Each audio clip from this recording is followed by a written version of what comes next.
Any improvement in sensing accuracy along one or all of those parameters will help our customers model the battery state of health and state of charge better and allow them to extend what they can do to the battery. It also has safety implications.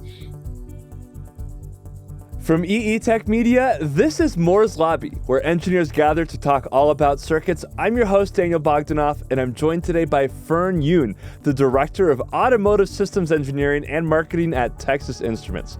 Today we're going to explore a few different topics, including why the thin film fabrication process is like a sandwich, and what's trending in the world of automotive electronics. Fern, thanks for coming on the show. I'm excited to be here. How did you first get into engineering and technology? That's a great question, Daniel. There's not really a direct path. I stumbled upon engineering and technology, if you will. I grew up knowing that I really enjoyed math and science, the STEM fields, but through process of elimination, if you will, realized that I didn't really enjoy the pure math or the pure sciences. Definitely did not want to be a mathematician, and had the opportunity to do some different projects in the different sciences and realized that I didn't enjoy doing the pure sciences like biology or chemistry either, but I really liked learning how things worked. The application of pulling different technologies together, figuring out how new innovations came to be and the science that fed into it. And that's where I found my interest just leaning towards engineering, although I didn't realize that was what engineering was at the time. As I went through high school and college, I started to go, okay, I guess this is what engineering is. And so I kind of stumbled upon technology and engineering. When I was younger, I loved taking things apart and learning how things worked. And I don't remember how old I was, but I remember thinking that we had an opportunity where our VCR broke. So that kind of, dates me a little bit, but the VCR broke and my really wanted to know, okay, well, it's broken. I can't make it any worse. So love to figure out how it works. What's inside a VCR? It eats a tape and then a show comes up, right? So I got the opportunity my dad was like, yeah, go for it. Take it apart. I took it apart, got to see all the different gears moving. Back then it was not as semiconductor heavy as it is today, although you don't have VCRs anymore. But I got to see what it was like inside. And it was really cool, kind of seeing the path of how everything worked. I don't think I fixed it. I know I didn't fix it. I don't even remember if I was able to put everything back together into its case. But that was one of my very first memories of thinking, wow, I really enjoyed, taking things apart and figuring out how things work. Yeah, as a kid, I took a lot of things apart, but I don't think I got a lot of things back together. So I'm in the same boat there. Yeah. Yeah. How did you find electrical engineering? That was also an accident or a circumstance, if you will. I was in high school, like everybody else, as a senior, trying to figure out where I wanted to go to college and shortlisted my options to a handful of colleges that had good engineering programs. As I was going through my application process, my college counselor highlighted a scholarship opportunity at the University of Texas at Dallas. It was the McDermott Scholars Program. That was a very appealing scholarship program. It was full tuition as well as board and a stipend. And it was just something that was too hard to not apply to. So I did, and I knew I wanted to go into engineering. They had computer engineering, electrical engineering, telecommunication engineering, and computer science at the time. That was the only engineering programs that they had. And so I applied and I'll probably pick one of these four if I get in. I got the scholarship and had to declare my major and decided that electrical engineering was the lesser of the four evils, if you will, at that time.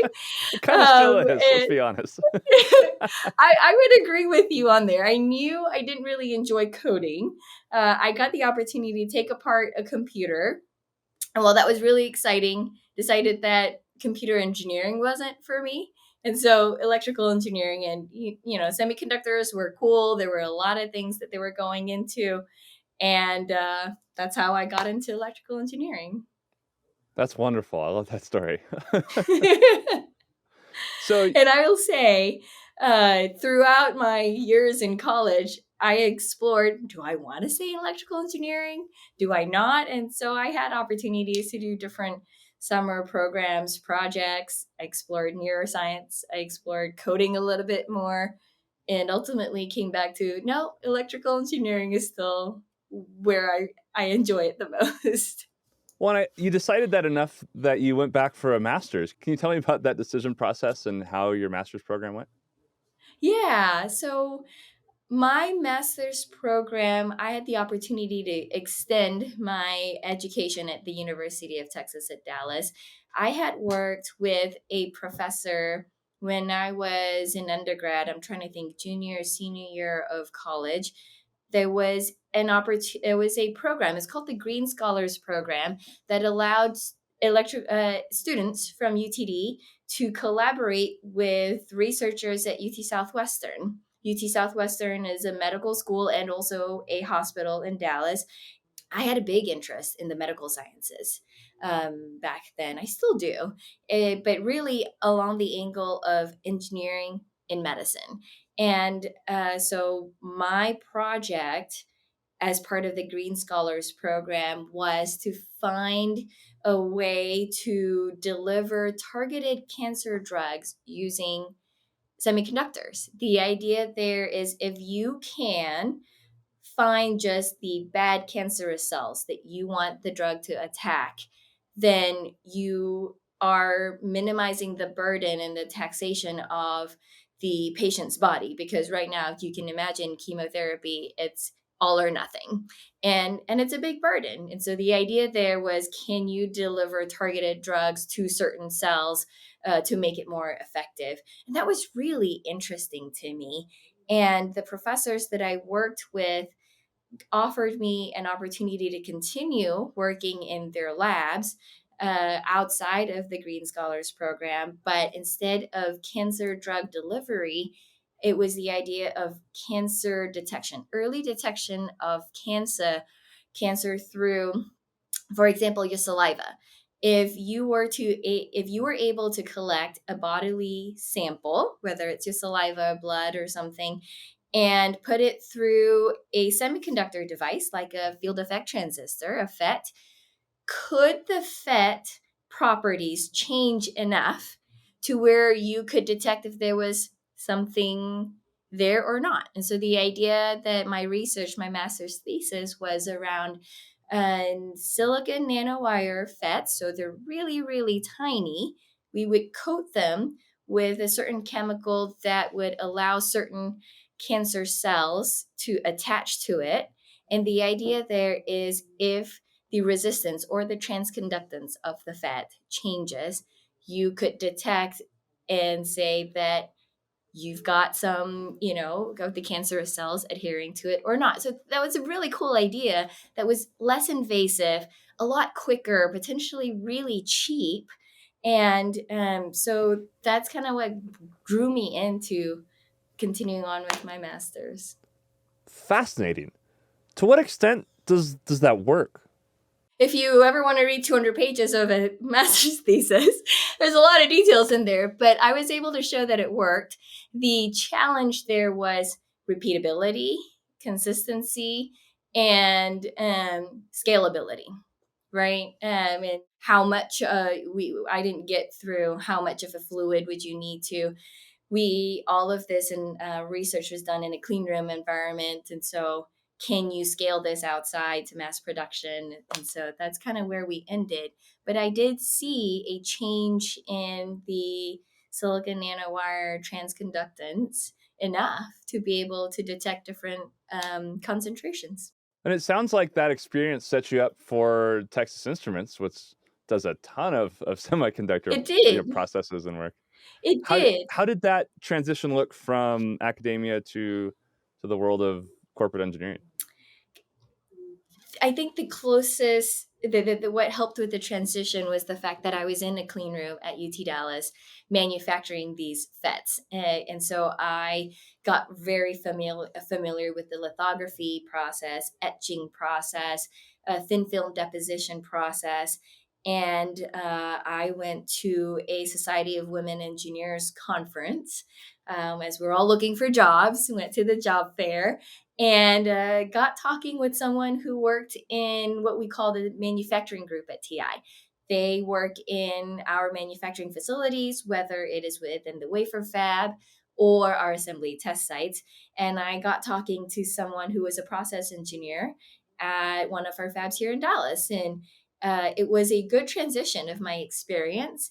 And it was still something that interested me. I wanted to see how semiconductors were made on a larger scale outside of a clean, university clean room. And so that's how I moved over into TI as a process engineer. I love nerding out on silicon fabrication. Yeah. Can you walk me through what's a typical day in the life of a thin films engineer? Yeah. So, what is thin films? Maybe we can start there, right? Thin films is a very, very thin layer of material. It can be metal, it can be an oxide that we deposit onto a semiconductor wafer. And and I think of a semiconductor. I don't know if anybody's explained that to you, but this analogy really stuck. A semiconductor can be thought of as, or the manufacturing process can be thought of as building a sandwich.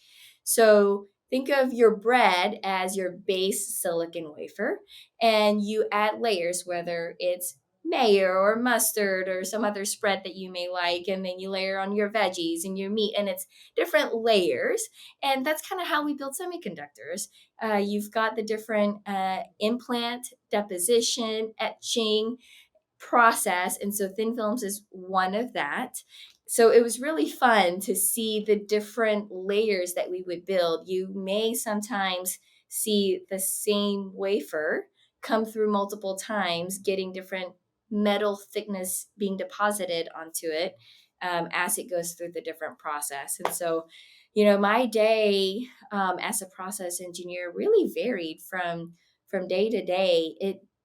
We started the day trying to understand what tools were up and running, what tools had issues, what preventative maintenance we needed to run. And then we also got to do some R&D, what we call DOEs, design of experiments, where there would be opportunities to either optimize a process or create a new process flow to hit certain electrical parameters.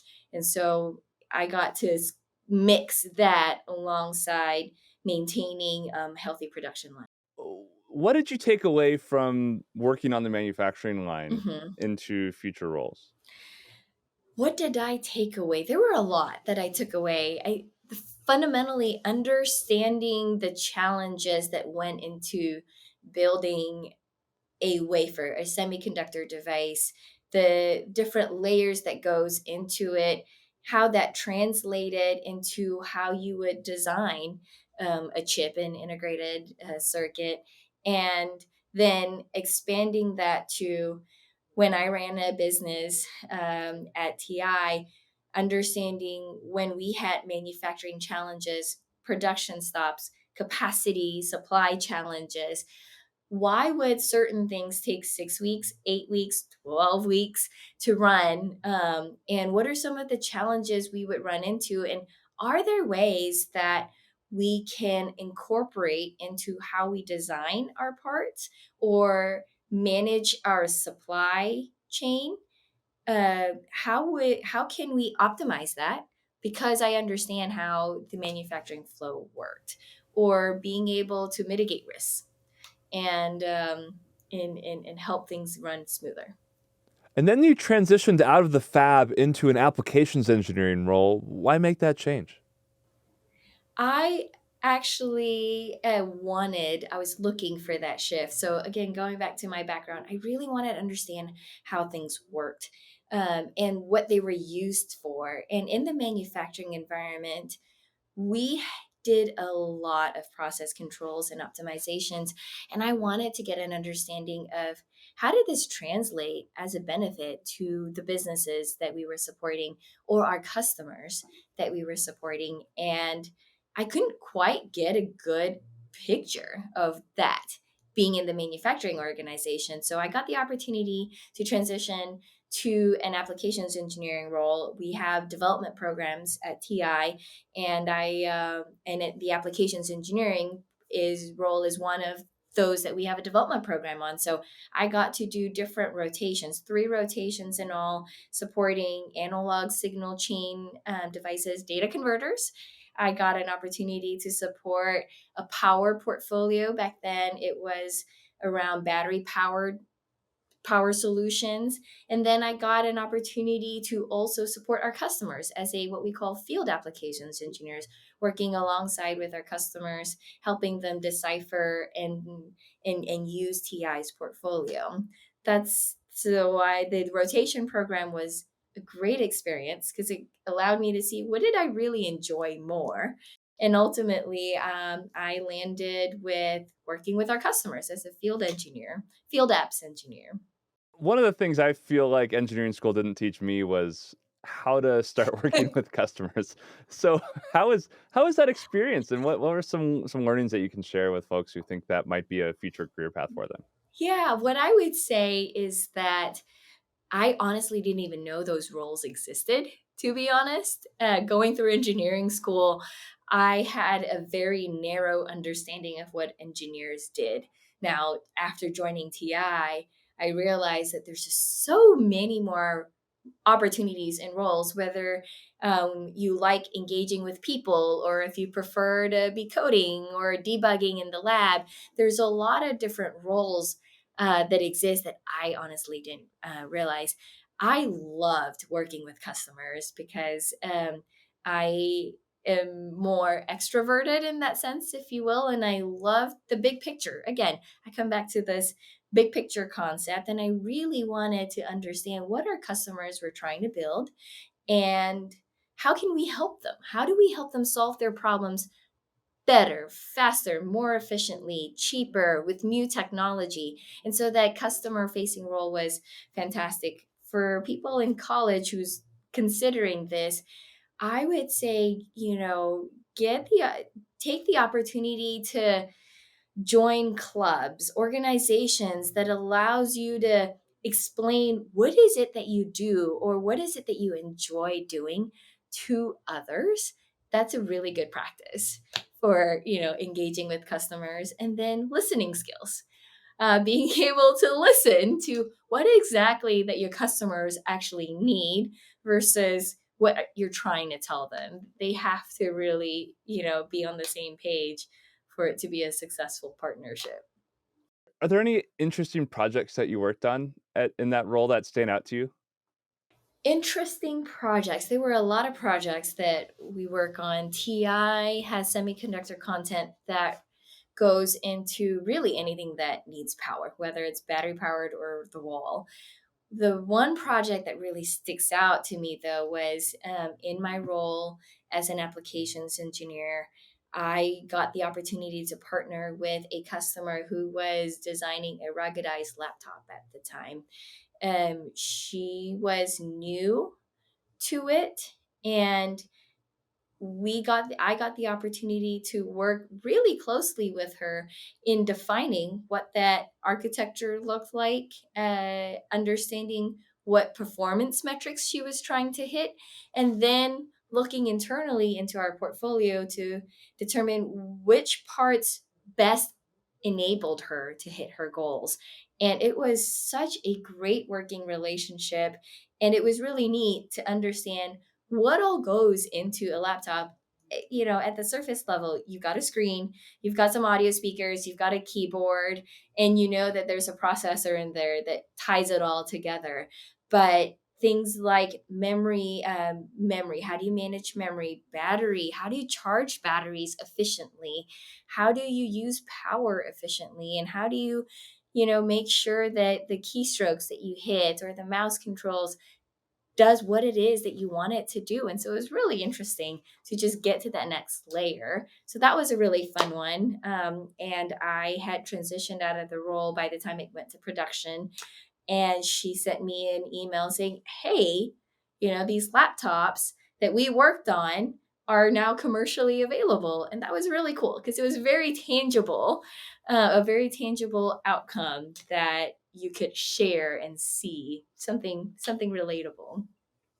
Yeah, sounds like a very rewarding part of that job, almost like you were on the project itself. So to see it ship would be Yeah, very exciting. yeah, exactly. And then a more recent project is we TI is developing analog multiplexers that have a high voltage capability for ultrasound systems. And the idea there is if we can develop muxes, multiplexers that can run off of a 5-volt rail. Most systems today, those big ultrasounds, you got to plug it into the wall. So it's a 110, 220. And it's tough when you are trying to deliver medical care to countries that don't have a reliable power source. Can you then run this off of a battery that outputs 5 volts? And so that was one of the interesting things that we worked on was a multiplexer that could be powered off of a 5-volt rail, but still take in signals that went up to 200 plus volts because you needed that type of signal range in order to maintain some level of signal integrity and the resolution that our ultrasound customers needed. So that was another fun one where you could see the impact to communities and people around you that is not always tangible. Uh, I don't typically think of TTL voltages and 200 volts going together. Yeah, exactly, exactly. It's not the easiest to put into one semiconductor chip either.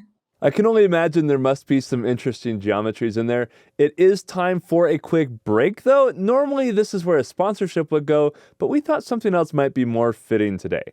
At EE Tech, our motto is helping engineers engineer the future. For the next minute, though, we want to focus on the present. Honestly, it's been hard to see the recent flood of layoffs hit the electronics industries we love, and at the same time, we also hear from great companies we cover at All About Circuits, Control.com, and EE Power, and on podcasts like Moore's Lobby, that many of you are having a hard time finding great engineers and technologists to fill your open positions. That got our teams thinking, how can we help? With all that in mind, we'd like to help make some connections. We don't expect to compete with the big job recruiting sites, but there are folks reading, listening, and watching that are great engineers looking for a job at a great company, and there are people listening who work at incredible companies who are working on exciting technologies and have job openings. So, if you are a company that is looking to hire engineers and technology professionals working in electronics, electrical engineering, control automation, or power engineering, we want to hear from you. There's no cost, no gimmicks. Just head on over to All About Circuits, Control.com, or EE Power and look for the articles describing how we want to connect engineers to jobs. These articles will provide details on how to submit your job openings. And if you're an engineer who's either just getting started, or looking for new opportunities, also go check out those articles to find out more about those openings. From the engineering, editorial, and podcast teams here at All About Circuits, Control.com, and EE Power, we look forward to hearing from you so we can all work together to engineer a better future. Honestly, if even one person finds a good job out of this, it's all worth it for us. Okay, back to our interview. Fern, you work closely with the automotive industry. How did that start, and what are some interesting challenges those engineers are facing today? My journey in automotive at TI started 10 plus years ago, where, so at TI, we have this systems engineering and marketing team that supports our customers at the system level. System engineering and marketing don't always come together as a single team. But we have this at TI because we believe that in order to truly help our customers reach their goals, we have to be able to connect silicon features that we have in our data sheets to what our customers are trying to do with their end equipment. And really, the common language here is system. And while certain semiconductor parts may work fantastic standalone, when you stitch them all together, they don't always work seamlessly. And so, my team is here to help our customers develop, architect, debug, how you would pull all of this together and work alongside our customers. That's the engineering piece of it. The marketing piece of it is helping our customers understand where TI's technology investments are going into and how does that translate into system level architecture decisions that they may want to make in the future. So if we're going to bring this conversation back into automotive, our car OEMs today are developing, defining what a car is going to look like in 5 years. The cycle time for automotive is anywhere from 3 to 5 years, depending on which region you're in. And so we're talking to car OEMs about what their cars will need to look like in 2027 and 2028. And it's really important that they understand where TI's investments are going into from a technology perspective so that they can then decide what does that technology enable them to do. For example, extending driving range on an electric vehicle. The biggest concern we hear from consumers who are considering an electric vehicle today is range anxiety. And you can imagine it. You don't want to run out of Yeah. battery or power when there's no charging station around you. So it's extremely critical that your car can tell you how much range you have left on a particular charge of a battery so that you can make appropriate plans. And the technology that we're developing at TI within our battery management portfolio has taken our voltage and current sensing accuracy and improved it by 10x. So think about 10 millivolts to 1 millivolt. And that allows our customers to extend battery range based on our rough calculations by about 20%, which is significant. And if you think about the things that our customers can now do with that 20% extra capacity, they can either reduce the size of the battery to make EVs more affordable, they can add more functionality, or they can allow you to drive further. All of those are benefits that consumers have. And it's very neat to be able to help our customers translate the technology investments we're making into ways that they can further optimize and improve their products. Does having something like Millival Precision, does that help you like profile the battery better and understand how Mhm. much charge is It left? does. Okay. It does. So you can get into batteries, a rat hole of battery technology, but there are three fundamental things that you need to know in order to determine and assess the battery state of health and state of charge: voltage, current, and temperature. Any improvement in sensing accuracy along one or all of those parameters will help our customers model the battery state of health and state of charge better and allow them to extend what they can do to the battery. It also has safety implications. Some of you may have seen the lithium ion runaway battery videos where, if not charged properly or not controlled temperature wise properly, they go up in flames. Certainly not something we want our cars to do. The last thing you need is to be, at a charging station and your car suddenly bursts into flames. Major safety hazard there. So there's also a lot of emphasis in safety, and how do we make charging and battery safer in an electric vehicle, and our sensing accuracy technology allows us to get much better in that. Interesting. That makes a lot of sense to have a really good understanding of the dangerous technology in our cars, just like we do with gasoline, right? Like That's exactly right. our cars run on a very explosive fluid, so Yes. why not package it up into a battery cell? That's right. What would you say is the biggest difference coming from the consumer electronic space where you're working with the Hmm. laptop into automotive, which, Hmm. uh, in my experience, tends to be a very different mindset for engineers?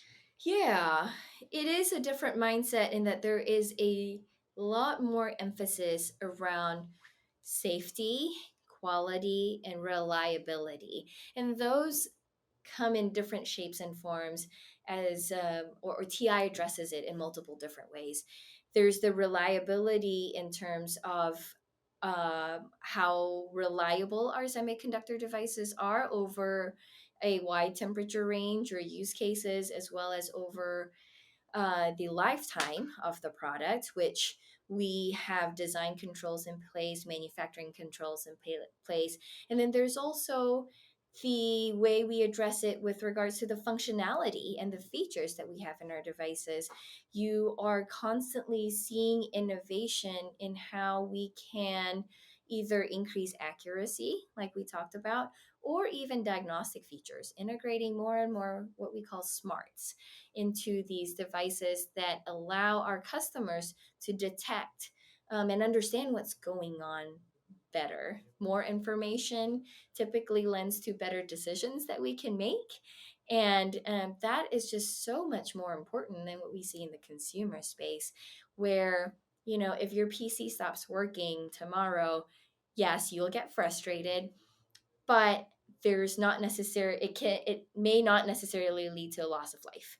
um, where, if your car suddenly stops going 80 miles an hour and comes to a standstill in the middle of the freeway, there are major repercussions from a safety perspective. And so there is a lot of focus around safety, reliability, and not just safety of the devices, but safety in terms of how the systems are architected. And in automotive, there's a concept called functional safety. And depending on which functions it does in the car, there are different levels of functional safety that's required, that ultimately requires some level of redundancy, so that if one system fails, there is something that takes over. It may not be perfect, but it can at least get you to the side of the road where you can be safe about managing what's going on. Yeah, the stakes are a lot higher Oh for a car yes. than they are for a laptop. Oh, absolutely. How does TI work with automakers to set up the vision for what cars could be in 5 years or even in 30 years or 50 Hmm. years? That's a great question. And I would say that the automotive landscape is evolving. When I started working in automotive 10 plus years ago, the cars had a big emphasis on sustainability, emissions, and of course, reliability.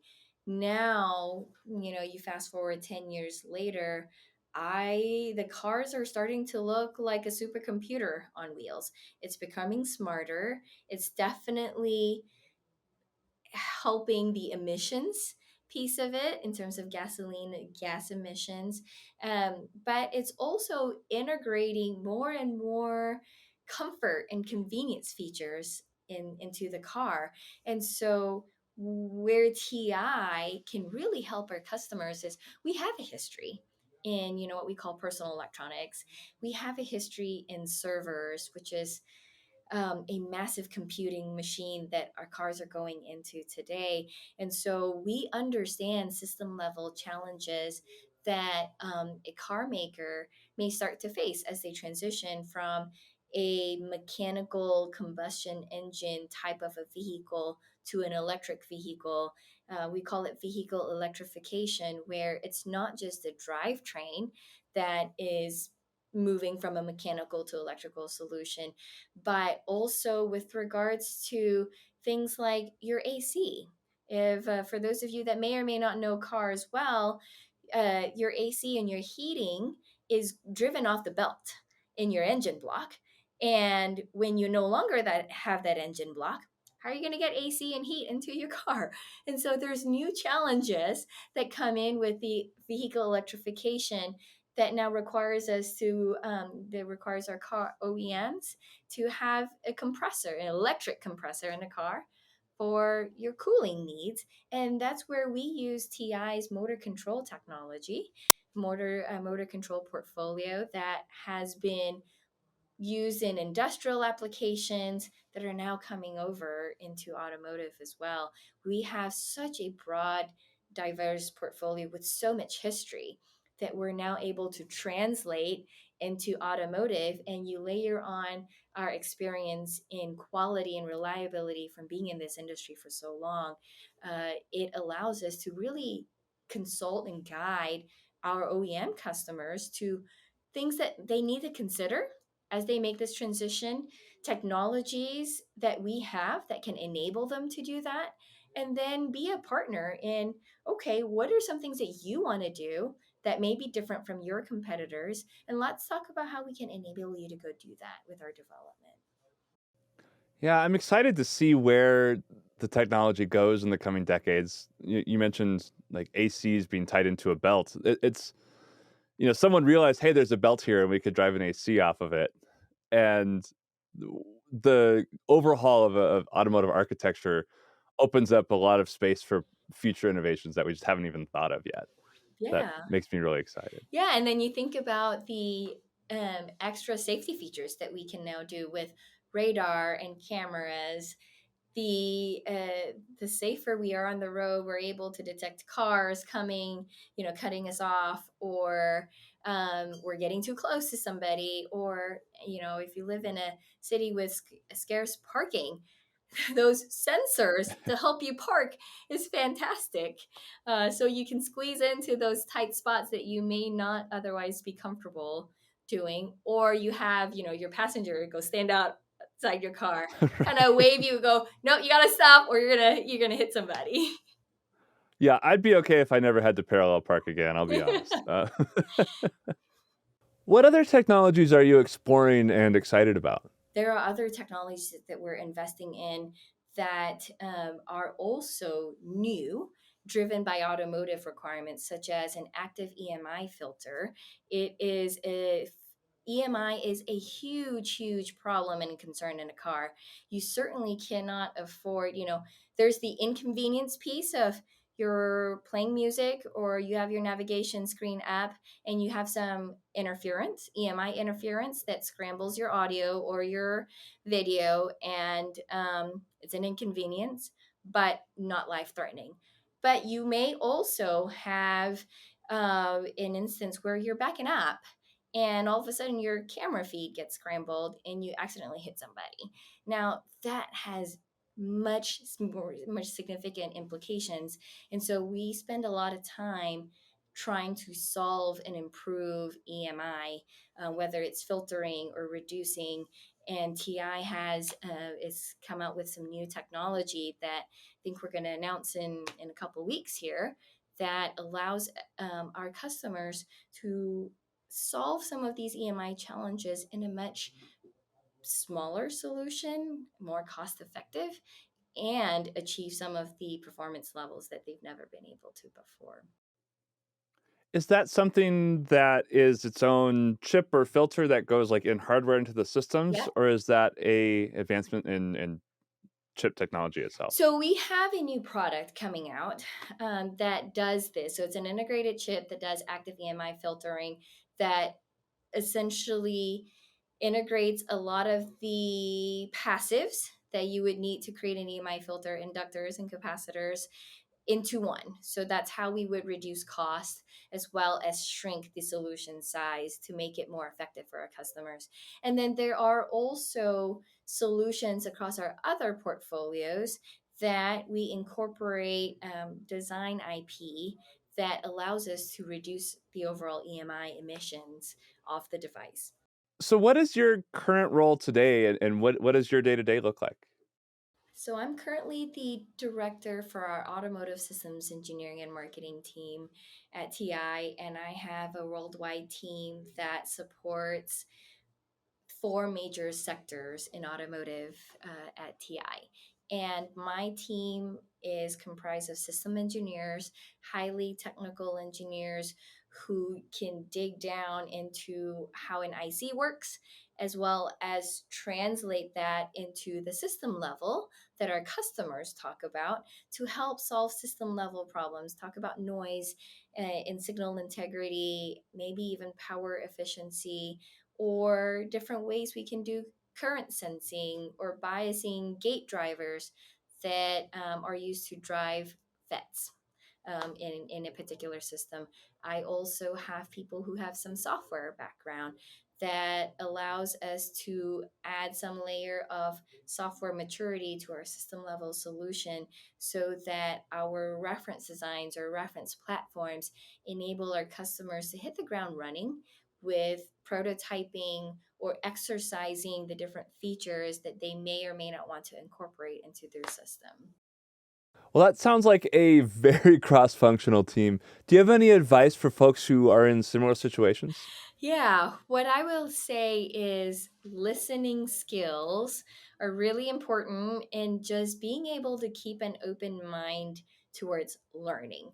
I learn so much every day in my role, and my expectation for myself is not to be an expert in every single facet of what my team does, but rather be able to understand what they're working on, what their challenges are, and more importantly, how do I help them overcome those challenges? Without, if they're stuck, nobody's successful. And so, as a manager, how do I help them either solve those challenges by providing additional resources or maybe thinking through the problem in different ways to see if we can solve it in a different way? And also aggregating input from multiple aspects of the company. Being a cross functional team, I do have the opportunity to work with our customers, with our businesses, and being able to triangulate that information has really helped us solve our customers' problems more efficiently. How is your personal experience transitioning from individual contributor to being a manager? I would say with every new role I take, I've learned a little bit more about myself, and I've also learned from previous managers. I've had the opportunity to work with some fantastic managers and some managers that I'm like, you know what? I didn't appreciate that. So let me make sure I don't do that when I'm a manager. The transition helped when I had a smaller team. So going from an individual contributor to a leader, you had to really think about, okay, you're now not expected to be an expert in all of this. So who do you talk to? What questions do you ask to go figure out what's going on and how you can help?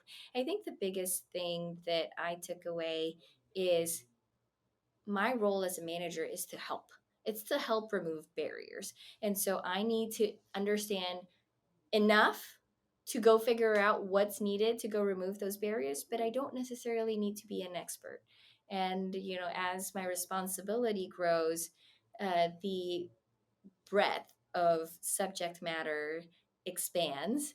And so that becomes even more important. But building that relationship and trust with your team, knowing who your go to people are inside and outside of the organization, and then putting together ways to help them develop. Not only do you want experts on your team, you also want to develop the expertise on your team. And that's where I spend a lot of my time doing as well as a manager. Wonderful. Sign me up.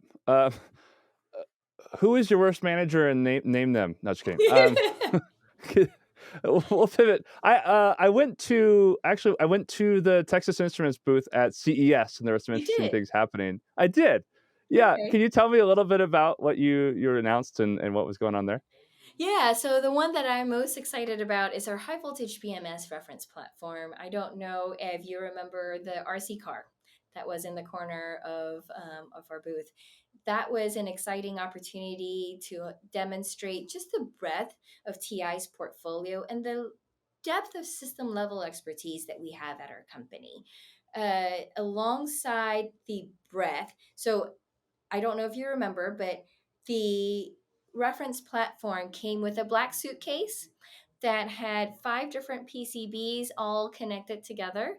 And every single IC, every single semiconductor in that box was a TI device. That speaks volumes to just the breadth of our portfolio and the investments that we've done into automotive and especially in the battery management system.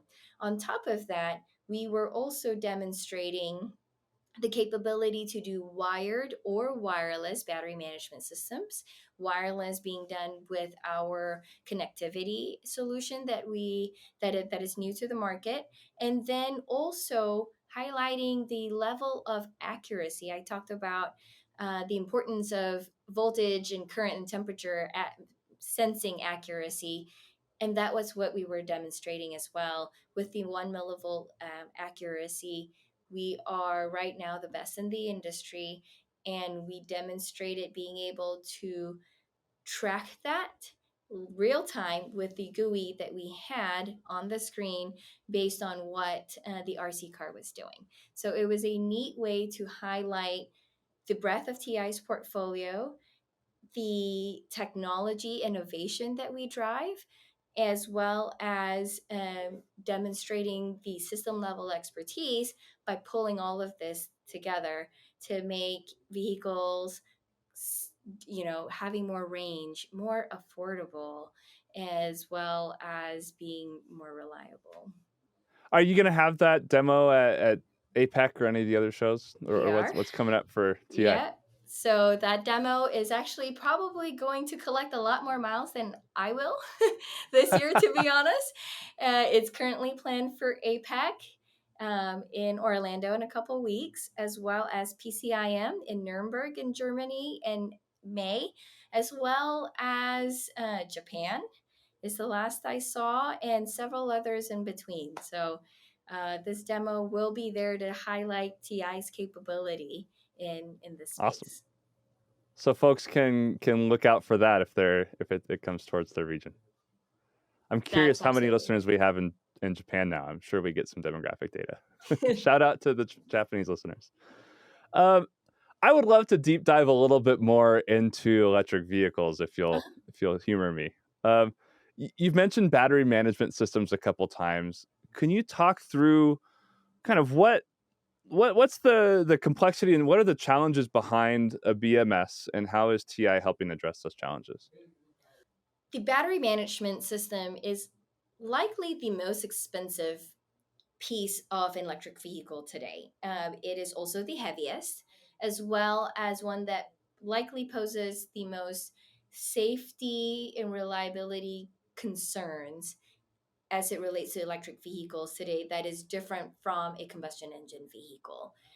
Where TI is investing and partnering with our customers are ways to, as I mentioned, increasing our accuracy with regards to our battery management solutions, but we're also developing new solid state solutions to replace mechanical solutions like contactor drivers and pyrofuse drivers. Think about when you now have a high voltage battery, 400, or in 5 years we're looking at 800-volt systems. When there is an accident, the last thing you need is 400 volts or 800 volts running through the rest of the car. Think of your car as a metal cage that conducts electricity very, It's very well. terrifying. um, when you if and when there is an accident, we need to make sure that the battery is disconnected from the rest of the chassis so that someone who is trying to exit the car or someone who's trying to enter the car to help the passengers are not accidentally electrocuted. So those are things like contactor driver and pyrofuse drivers that we're looking at replacing mechanical systems, mechanical solutions, because solid state our solutions are more reliable today. We can add additional diagnostics that mechanical systems cannot, as well as allow our customers to configure when do they want those to trigger, what type of safety mechanisms and scenarios do they want to implement into their design to make the cars safer. Yeah, giving the automakers more control over the safety features because that's Mhm. one of their specialties. That's exactly right. You mentioned earlier also cars were essentially becoming supercomputers on wheels. I've also heard data centers on wheels. Yeah. Can you talk a little more about zone control and dealing with just the complexity and the V2X, amount of data coming in and out of a future car?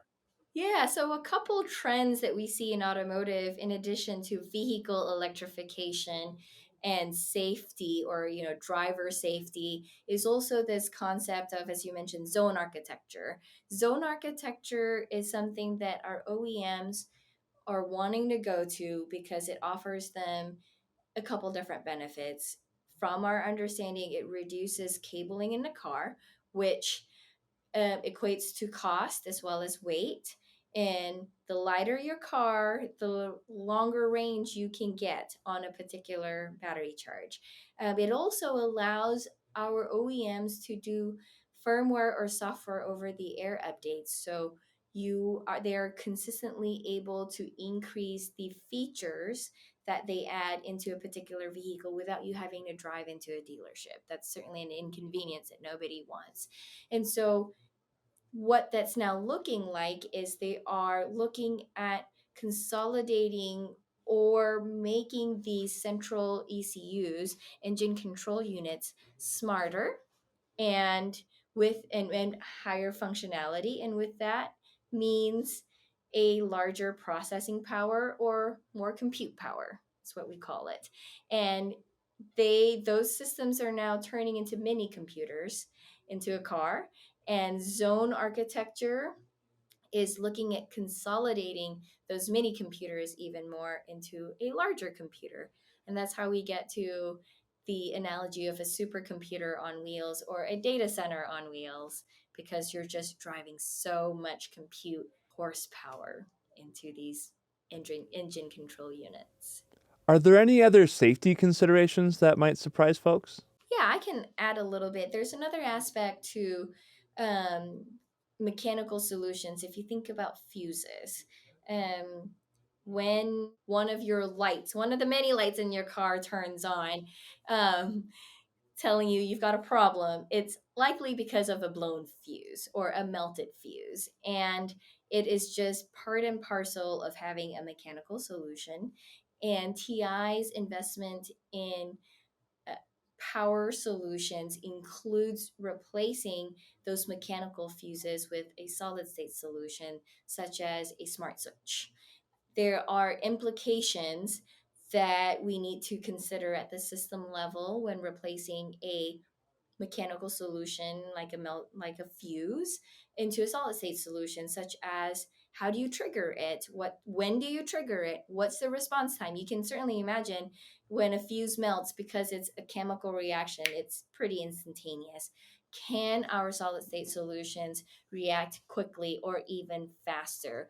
What are some certain scenarios or use cases that we need to consider with regards to replacing that? What are the failure modes for a solid state solution, and how do we mitigate that risk? So it becomes a system level challenge that we're also tackling. But the benefit to our customers is that it's more reliable. It allows our OEMs to change the way they architect a car, where before you needed to make the fuse box really accessible so that you could replace it easily. You now have the benefit of rearranging where those, what we call the power distribution boxes, go into a car, and give them more flexibility and maybe even added functionality. Yeah, I know my car's fuse box better than I would like to, I'll admit. So I can get behind that. Yeah. Well, we're running out of time. At the end of every episode, we like to do a lightning round, just some quick questions, Yeah. off the cuff answers. Given that it's Women in Engineering Month, what advice do you have for other women who are in the engineering field and looking to pursue their career and grow their career? My biggest advice is to talk to as many engineers as you can about what is it that they do. What I found is that titles are really, really deceiving, and they don't necessarily reflect what your day-to-day job is, or the challenges that you may face, or the problems that you can solve. And by sheer networking and talking and figuring out the types of engineering that's out there, don't be afraid in getting finding out that you don't like something. The way I look at it is when you determine that you don't like a particular field or a particular role, you're one step closer to finding something that you do like.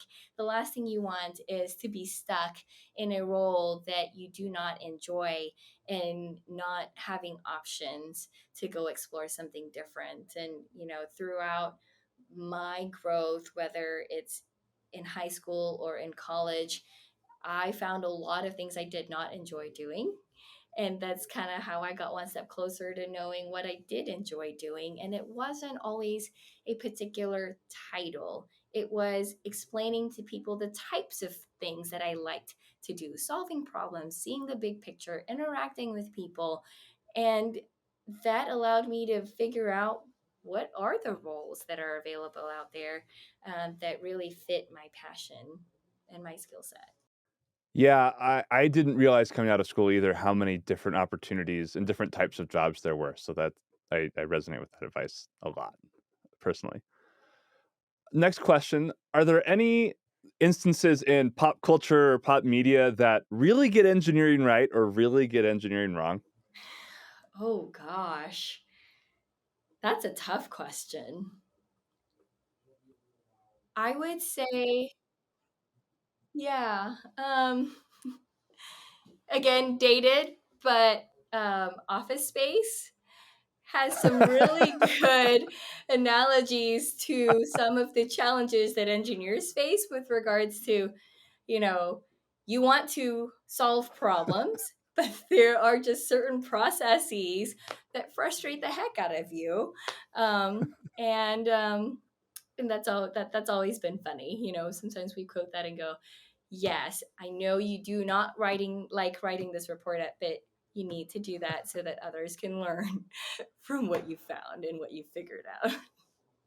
I've gotten a lot of different answers to that question, but that one might be my favorite so far. Last one before we wrap up. If you had to retire from engineering and technology Mhm. today, what Yeah. would you do with the rest of your life? What would your career What look would like? I do? There are a couple different things that I'd like to do. I love cooking and baking. Mm. So in the back of my mind, I've always considered maybe I open a bakery of some sort. I stink at decorating. I'm not the best artist, but I can bake and I really enjoy it, and I love eating it too. So that helps. So that may be one of the things that I do. The other aspect is working with nonprofit organizations to help increase STEM awareness and equity among females. I have come across so many people who just didn't realize the options they had in a STEM field, whether it's engineering or the sciences. And a lot of the feedback I hear is, well, I'm not interested in that. I'm interested in XYZ. And when I walk them through, well, did you know that there's engineering and science in those aspects as well? That you can still stay close to that subject matter and still do something in STEM. It kind of opens up their world a little bit more. Now, they may choose not to go there ultimately, but at least they knew about it. As opposed to, when I was growing up, I didn't know. I happened to follow a path and, ask questions that led me into engineering. That's really worked out well for me. But I know a lot of people who've also given up and said, I'm not really good at that, or I don't really want to sit in front of a computer and code all day, to name a stereotype.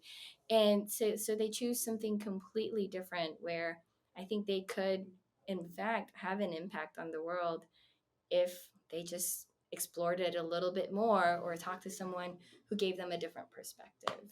Well, I appreciate your perspective and insight. This has been a delightful conversation. Sadly, we are out of time, but thank you so much for being here. Thanks, Daniel. This has been a wonderful conversation, and thanks for having me. Well, it's my pleasure. That was Fern Yoon, the Director of Automotive Systems Engineering and Marketing at Texas Instruments. If you like this episode, head on over to the Moore's Lobby social pages and tag someone that you think will like it too. We're sending Moore's Lobby swag to folks who do that. Also, make sure you're subscribed in your favorite podcast tool and on the All About Circuits YouTube channel. There's a whole video version of this episode over there. Thank you for joining me today in the lobby. It's a huge honor to get to do this with you, and I'll catch you next time.